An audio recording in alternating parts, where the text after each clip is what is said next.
नमस्ते सभी को। और आज हम लोग बात करेंगे सावन महीने की कि सावन खाली एक महीना नहीं है, ये सावन एक वो वाला टाइम है जिस टाइम पर पूरी प्रकृति, आपकी भक्ति और डिवाइन एनर्जीज सबसे ज़्यादा एक्टिव होती हैं। और इस पूरे महीने में किए गए जितने भी उपाय हैं वो सब के सब बहुत ही जल्दी से हमें रिजल्ट्स भी देते हैं।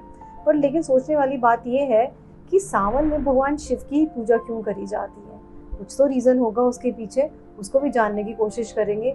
और ऐसे कौन कौन से उपाय हैं कि जो हम लोग करें और हमारी लाइफ में प्रॉस्पेरिटी बढ़े, हमारी लव लाइफ बेटर हो, हमें सक्सेस मिले और द बेस्ट पार्ट इज हमारी कार्मिक क्लिनजिंग होनी स्टार्ट हो जाए। और आज हम इस पूरी वीडियो में इन्हीं सब चीज़ों के ऊपर चर्चा करना शुरू करेंगे। तो सबसे पहले तो हम लोग बात करते हैं सावन की स्टोरी की।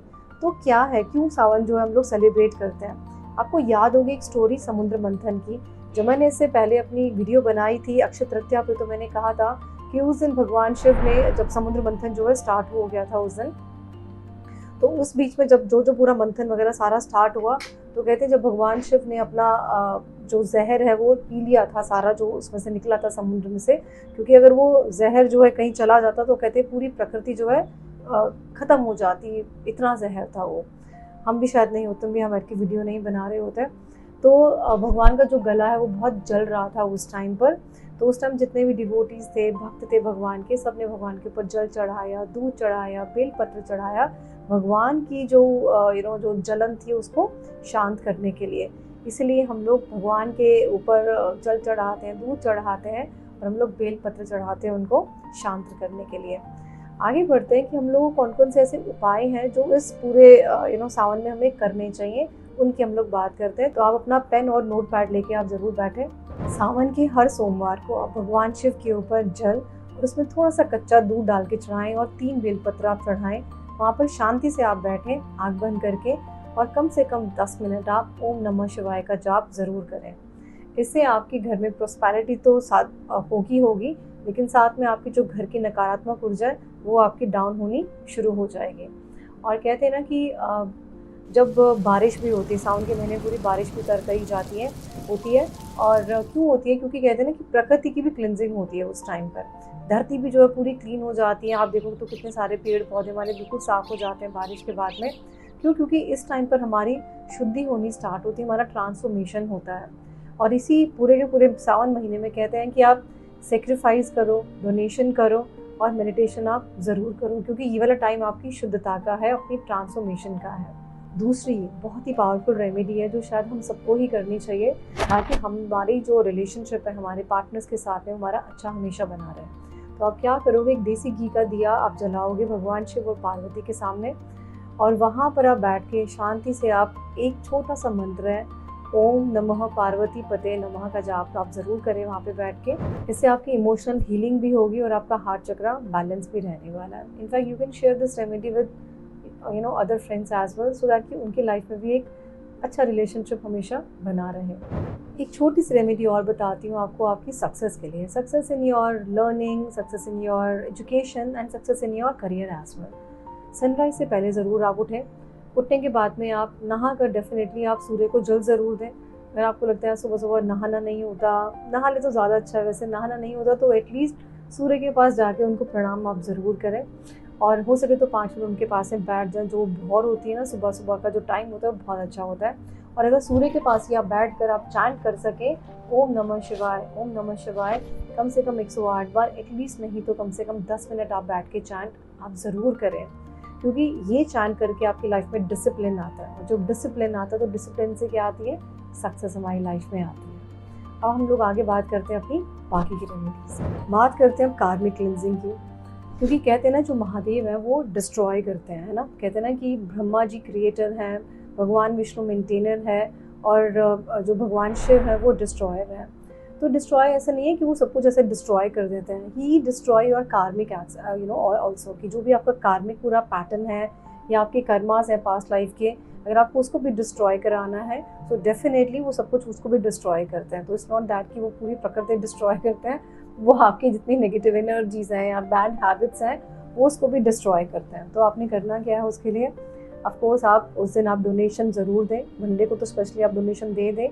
और अगर आप पूरे सावन में किसी भी गरीब को कुछ ना कुछ आप खिला दें, एक आइसक्रीम लेके खिला दें तो वो भी बहुत अच्छा है, तो वो आप ज़रूर करें। दूसरा, आप गैया को ज़रूर आप कुछ ना कुछ खिलाएं, स्पेशली जो बैल होते हैं नंदी, तो उनको आप कुछ ना कुछ दें, आप गुड़ खिला दें या उनको एक रोटी तो ज़रूर दें, अपनी जो घर की पहली रोटी है वो आप ज़रूर कराएं। That's very very important.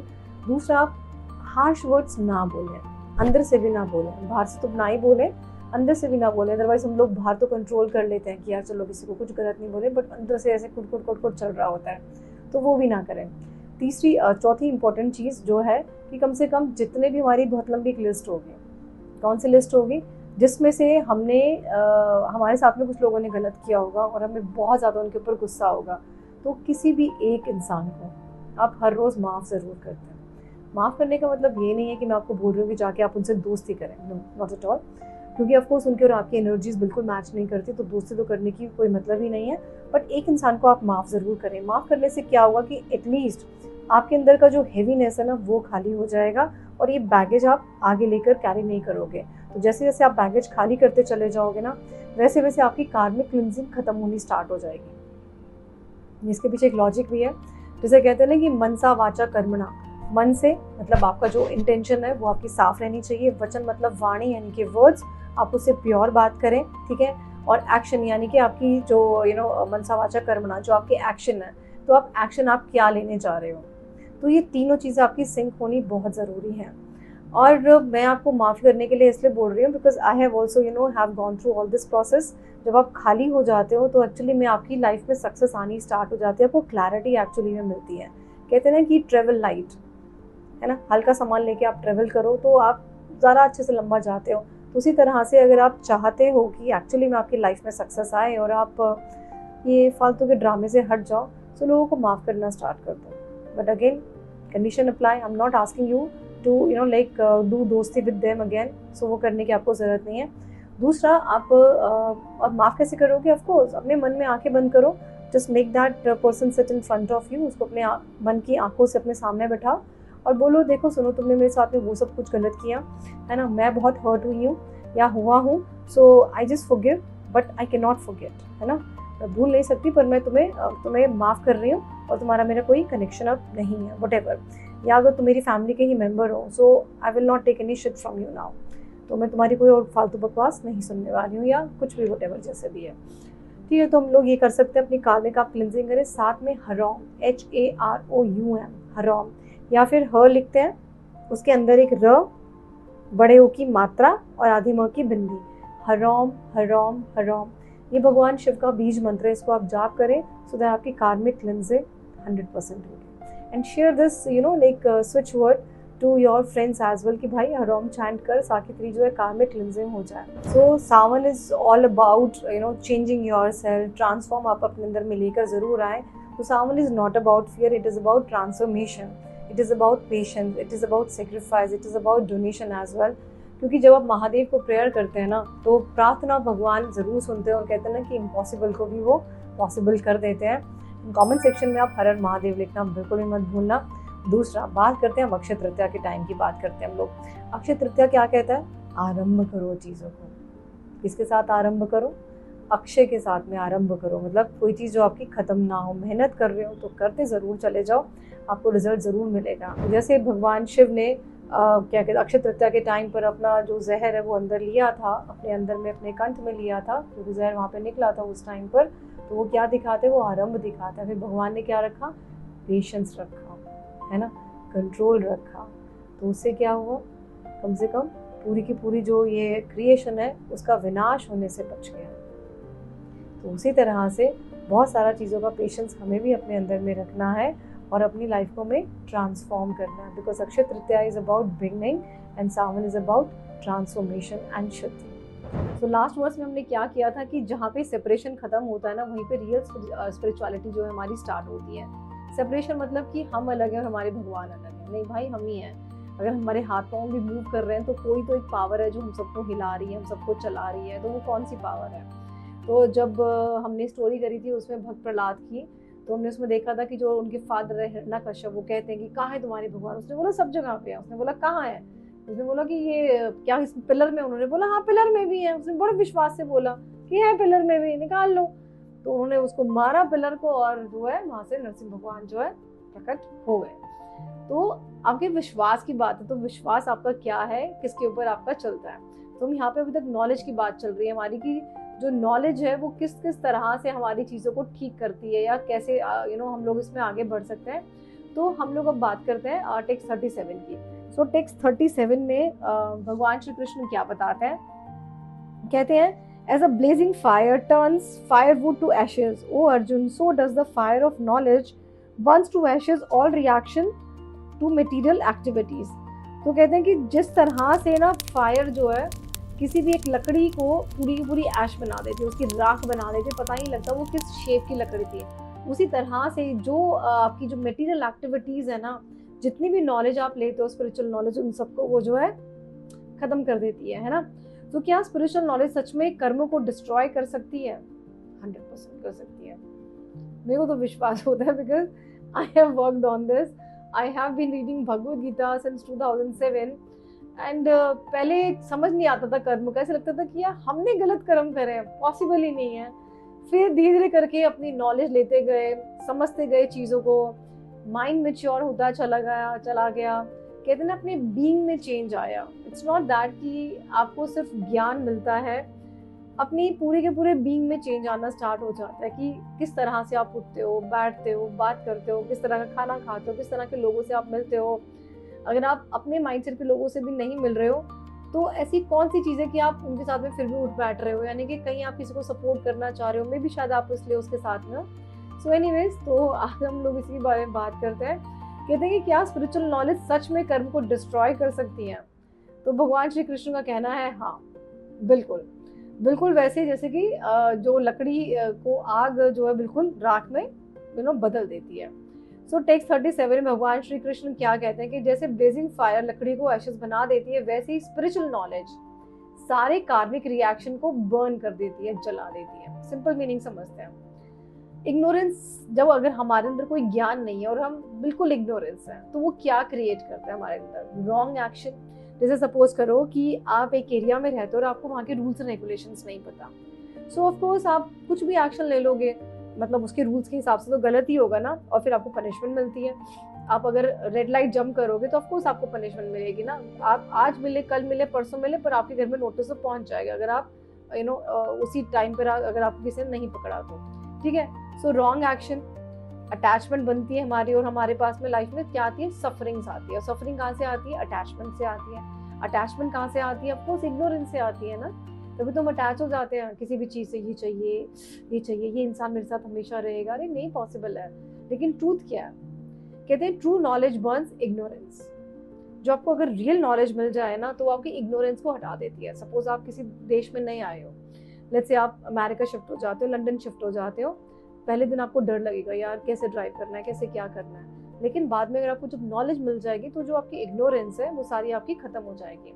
And when ignorance Burns, तो जैसे आपकी इग्नोरेंस बर्न होनी स्टार्ट हो जाती है, अब इस पर हम बात कर रहे हैं स्पिरिचुअलिटी की, तो कहते हैं कार्मिक बॉन्डेज वीक होना स्टार्ट हो जाता है। क्यों कार्मिक बॉन्डेज वीक होना स्टार्ट हो जाता है? कि ऑफ कोर्स फिर आप अपना कुछ कार्मिक बनाओगे नहीं ना, तो आप बल्कि वो पुराना कार्मिक आप ठीक करते रहोगे, लोगों को माफ करते रहोगे, लोगों से माफी मांग लोगे, खत्म करो यार कहानी, अब बस हो गया पूरा, है ना। सो ये सब चीजें हैं। कहते हैं कि Karma grows in darkness.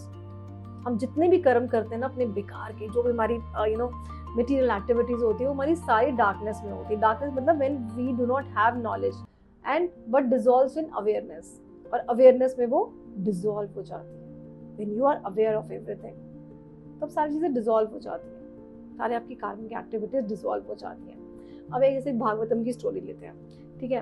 Bhagavatam की स्टोरी क्या है? वाल्मीकि, हम सब जानते हैं, उन्होंने रामायण लिखी। वो पहले लूटते थे लोगों को, वॉयलेंस करते थे, उन्होंने अपने कितने नेगेटिव कर्मास जो है अपने क्रिएट कर लिए थे, है ना।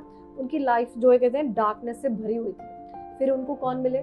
नारद मुनि मिले। क्योंकि कुछ सोल्स को ना उनका कुछ अपना कार्मिक अच्छा रहता है, प्रेजेंट में कुछ गलत कर रहे होते हैं, तो ऑफ कोर्स तो ऐसे लोगों को जो है ना कहते हैं नारद मुनि टाइप वाले लोग, या फिर ऐसे गुरु, मतलब या फिर और जो है बाकी गुरु हम लोगों को मिलते हैं, तो हमारी लाइफ को और ठीक करते हैं। तो नारद मुनि जी मिले उनको। नारद मुनि ने उनको पूछा कि भाई जितने भी तुम ये पाप कर रहे हो क्यों कर रहे हो। उसने बोला कि भाई ठीक है, घर वाले है, उनके लिए खाना वाना लेकर जाना पड़ता है, जो भी है, मतलब हमारी आजीविका है, इससे बनती है। तो उसने बोला कि तुम जाके अपने घर वालों से पूछो कि क्या जो तुम ये कार्मिक अपना इकट्ठा कर रहे हो वो तुम्हारे कर्म में साथ देंगे। तो अपनी फैमिली के पास गए और उन्होंने पूछा, उन्होंने बोला कि भाई हम तुम्हारे कर्म क्यों शेयर करेंगे, हम तो नहीं करेंगे तुम्हारे कर्म शेयर। दैट मोमेंट उनकी जो कॉन्शियसनेस है वो हिल गई कि भाई साहब ये जो मैं कर रहा हूँ ये तो मैं अपना ही करे जा रहा हूँ, ये तो मैं अपना ही भरे जा रहा हूँ, तो मतलब बाकियों को भी तो मैं शेयर करा रहा हूँ ना अपने घर वालों को। उन्होंने तो बिल्कुल मना कर दिया। सो नारद जी ने उनको डिवाइन मंत्र दिया, ठीक है। और स्लोली स्लोली क्या हुआ, उनकी जो इग्नोरेंस बर्न होने लगी, कॉन्शियसनेस उनकी अवेकन हो गई, और जो एक रोबर था, जो एक लुटेरा था, वो क्या बन गया, वो जो एक सेज बन गया, एक साधु बन गया। उन्होंने बाद में क्या लिखी, रामायण लिखी, है ना। कितनी प्यारी सी चीज है ना। तो कहते हैं ना कि एक जो फायर है वो सब कुछ चेंज कर देती है, और वो क्या, किस चीज की फायर है, that is fire of knowledge. सभी कहते हैं कि please read Bhagavad Gita, please read Upanishad, Bhagavatam, Vedas पढ़ो, अपनी लाइफ में उनको लेकर आओ। कहते हैं ना कि when awareness awakens even a Sinner can become a says. जब अवेयरनेस आपकी लाइफ में आती है तो एक पापी भी जो है वो सेज बन जाता है ना। तो अब बढ़ते हैं हम लोग 38 वर्स की तरफ। 38 वर्स हमें क्या कहता है, कहता है in this world there is nothing too sublime and pure as transcendental knowledge. कुछ भी प्योर नहीं है जितनी ट्रांसेंडेंटल नॉलेज प्योर है ना। सच knowledge is the mature fruit of all mysticism, and one who has become accomplished in the practice of devotional service enjoys this knowledge within himself in due course of time। अपने अंदर से जो enjoyment हमारा आता है, बाहर से जितना मर्जी वो सोच लो कि मैंने ये साड़ी पहनी, ये सूट पहना, मैं ये एंजॉय कर रही हूँ, वो एंजॉय कर रही हूँ, बट अगर आप अंदर से आपके पास नॉलेज नहीं है, आप एंजॉय नहीं कर रहे, then there is no point। I have seen many people जो अपनी AI से ना बड़ी अच्छी अच्छी फोटो बना बना के ना अपनी झुर्रियाँ खत्म कर लेंगे, इस ऐसे अच्छे से शेप वेप कर लेंगे, तो फोटो लगा देंगे, बट वी ऑल नोज कि इट इज फेक, ये सब फेक है, क्योंकि आप अंदर से शैलो हो। But that means you are not accepting that you are growing older. Accept करो और उसको मेंटेन करो, रादर कि AI उसको मेंटेन करे, आप उसको मेंटेन करो ना, रियलिटी में उसको मेंटेन करो, अपने स्किन को, अपनी बॉडी को, अपनी नॉलेज को, रादर कि AI उसको आर्टिफिशियल बना के आपको दे रहा है। That's so bad. एनीवेज आगे बढ़ते हैं हम लोग। तो कृष्णा क्या कहते हैं, in this world nothing is as purify as spiritual knowledge, है ना। तो सिंपल मीनिंग समझते हैं, कहते हैं money can give comfort, power can give status, है ना, success can give recognition, but only wisdom purifies consciousness. सिर्फ विजडम ये जो आपकी कॉन्शियसनेस को प्योरिफाई कर सकता है। एक पावरफुल लाइन समझते हैं, कहते हैं knowledge does not just change your thinking. Knowledge जिस सिर्फ आपकी थिंकिंग चेंज नहीं करती है, इट चेंजेस योर बीइंग, ये आपको पूरा बीइंग चेंज करती है। What kind of person you were and what kind of person you are now, आपको पूरा बीइंग चेंज करती है। परीक्षित महाराज की इसमें स्टोरी समझते हैं। परीक्षित महाराज को जो है श्राप मिला कि 7 दिन में आपकी जो है मृत्यु हो जाएगी, ठीक है। अगर बाकी लोग होते तो कैसे करते, पैनिक क्रिएट करते, रोना शुरू करते, रोना धोना, है ना, और डेथ से बचने के बड़े सारे उपाय ढूंढने की कोशिश करते, ये करा लो वो करा लो, बट उन्होंने कुछ और चूज किया। उन्होंने ये सोचा कि भाई ऐसा है, गंगा के किनारे जाके बैठो और अपना जो है विजडम को जो है सुने हम लोग। तो उन्होंने सुखदेव महाराज से भागवतम सुनी, है ना। और मिराकल क्या हुआ, जब उन्होंने भागवत पुराण सुना सुखदेव महाराज से, फियर उनका डिसअपियर हो गया, अटैचमेंट उनकी खत्म होगी, और कॉन्शियसनेस जो है उनकी प्योर होनी शुरू हो गई। और फिर क्या हुआ, उनकी जो है कहते हैं उनकी जो स्पिरिचुअल नॉलेज है उसने उनका सारा का सारा डर जो है बिल्कुल भगा दिया। अब इसको हम लोग थोड़ा सा कनेक्ट करते हैं वर्ड से। कैसे कनेक्ट करते हैं, कहते हैं spiritual knowledge is the highest purifier. हम लोग एयर प्योरीफायर अपने घर में लगाते हैं, तो जो स्पिरिचुअल नॉलेज है वो बेसिकली हाईएस्ट प्योरीफायर है हर चीज का। करके देख लो, because it removes your fear, आपका डर भगाती है, आपकी इग्नोरेंस भगाती है, यानी कि जो आपको अज्ञान है वो भगाती है, आपकी ईगो भगाती है, आपका इल्यूजन यानी कि जो आप भ्रम में घूम रहे होते हो ना। कितने लोग, इसमें मैंने अभी AI का बताया कि आपको एग्जांपल, कितने लोग भ्रम में घूम रहे होते हैं, कितने लोगों को लगता है हम बहुत पावरफुल है। अरे भाई, तुम्हारे पास जितनी मर्जी पावर हो, one day you will leave this world, right. Shahjahan ने ताजमहल बनाया, ताजमहल इज स्टिल देयर, निकल लिया शाहजहां, है ना। कहते हैं शाहजहां ने बनवाया, बट जिसने बनवाया था और कुछ और भी स्टोरीज अभी निकल के आ रही है। एंड आई रियली विश कि ऐसा समझ में आ जाए अभी हम लोगों को भी कि शाहजहां ने नहीं बनवाया वो। सो कहते हैं कि the purest cleansing is not outside the body. खाली आप बाहर की अपनी बॉडी को क्लीन करके रखो, दैट इज नॉट परफेक्ट। कहते हैं but inside the consciousness, that consciousness pure होना बहुत जरूरी है, बहुत जरूरी। बाहर से ऐसे लोग आपको बहुत सुंदर सुंदर मिलेंगे, बड़े अच्छे से परफ्यूम लगाया, पाउडर लगाया, अच्छे कपड़े पहने, बट अंदर से बहुत गिले हुए हैं लोग। बिकॉज क्लाइंट्स आते हैं हमारे पास में and they are so depressed, उनको नहीं समझ में आता है कैसे सिचुएशन के साथ में डील करें, कैसे वो अपने आप को हील करें। सो अगर इसको मॉडर्न लाइफ से कनेक्ट करें तो क्या आता है, क्या आता है? कहते हैं today people try to escape pain. अपना पेन को जो है वो एस्केप करना चाहते हैं, बचना चाहते हैं। किससे? डिस्ट्रैक्शन करके, कि चलो यार थोड़ी देर इंस्टाग्राम देख लिया, थोड़ी देर शाम को शराब पी ली, सिगरेट पी ली, है ना, और शॉपिंग करके दूसरों से वैलिडेशन लेके कि अच्छा मैं अच्छी लग रही हूँ ना, हाँ ठीक है, हाँ मैं बहुत सुंदर लग रही हूँ, है ना। But peace still missing. अंदर जो है शांति वो फिर भी मिस रहती है। क्यों? क्योंकि outer entertainment can not heal inner confusion. जो आपके बाहर की जो एंटरटेनमेंट है ना, वो आपकी इनर कंफ्यूजन को कभी भी हील नहीं कर सकती। सो सिर्फ wisdom, awareness and spiritual clarity can do that. आप अपना विजडम को अच्छा रखो, अवेयरनेस अपने लेकर आओ और स्पिरिचुअल क्लैरिटी लेकर आओ अपने अंदर में। तब जाके आप अपने जो है विजडम को आप स्ट्रॉन्ग बना सकते हो, अपनी कॉन्शियसनेस को स्ट्रॉन्ग बना सकते हो, राइट। सो कहते हैं जैसे कि फायर जो है पूरी की पूरी लकड़ी को ऐश बना देती है, उसको राख बना देती है, ऐसे नॉलेज जो है आपकी इग्नोरेंस को नेचुरली खत्म कर देता है। Because I have seen this in me, right.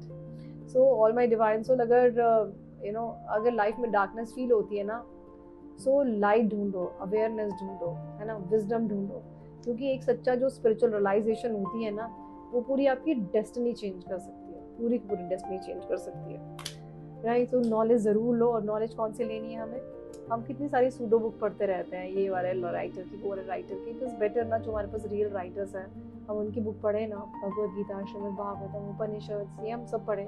फिर हमें लोग कहते हैं ये कौन सा रियल नॉलेज है ना, ये तो कितनी बार चेंज हुए हैं। ये चेंज हुए हैं बट स्टिल नॉलेज है, स्टिल रियल नॉलेज है। थोड़ी बहुत चेंज हुई है जिसने भी करी होगी, बट स्टिल स्पिरिचुअल नॉलेज तो है ना, याद रखिए आप जो बाकी बुक्स पढ़ते हैं। Alright, so thank you so very much guys, and if you like this video, I hope you will like this video. So please like button ज़रूर hit कर देना, comment section में जय श्री कृष्ण ज़रूर लिखना, and share this video at least 3 of your friends. और yes, अभी अधिक मास हमारा चल ही रहा है, सो आई वुड सजेस्ट कि इस अधिक मास में आप जो फाइनेंशियल हीलिंग है वो आप ज़रूर करें। वो आपको मेरे दूसरे यूट्यूब चैनल पे ज़रूर मिल जाएगी, and I will try to share the link यहाँ पे, यहीं पे मैं को शेयर करने की बिल्कुल कोशिश करूँगी डिस्क्रिप्शन में। तो अगर आप उसको सुन ले तो बहुत ही आपके लिए अच्छा रहेगा। एटलीस्ट आपका जो फाइनेंशियल बैगेज है वो आपका ख़त्म होना स्टार्ट हो जाएगा। So thank you so very much, and if you want any kind of consultation and help from me, so you can definitely get in touch with me at 7669433255. Thank you so very much. Radhe Radhe.